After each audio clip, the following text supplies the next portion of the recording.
तुमने सब ए ठार जेड पर्यंत अक्षर सब शिखीगल इंग्राजी एवं आस आम A B C D E ए पांचटी अक्षर नहीं किसी शब्द शिखा।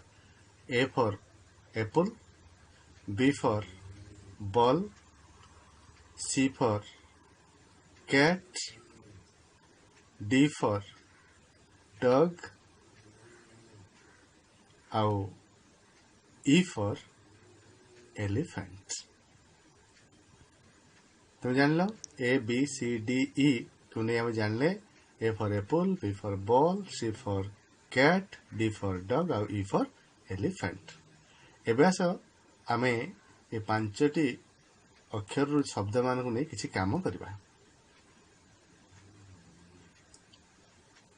एबे देख एपटे A B C D E लिखा अच्छे एवं एपटे से जिनस गुड़िक सब अच्छे। एवं आम तीर मारी सब संजोग करवा।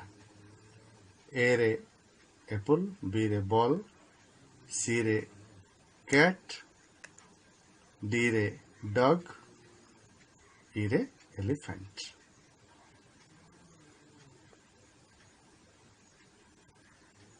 बुझिपार एबे आस पे देखा जे से पांचटी जिनस अच्छी एवं स्पेलिंग रो मूल अक्षर नहीं तले दिया शब्द को नहीं तुमने जोड़।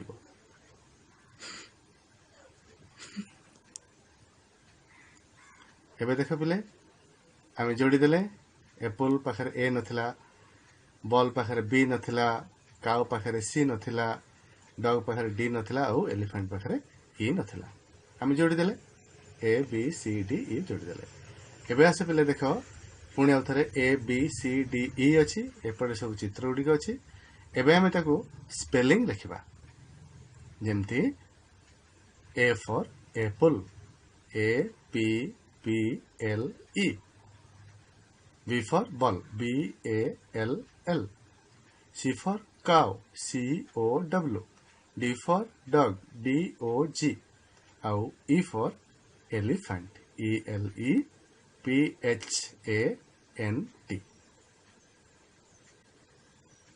जान पिले आम एथर A B C D E रु आम पांचटी शब्द आज शिखिले। तुम्हें एक घर अभ्यास कर काली आसिले पुणी अभ्यास कर।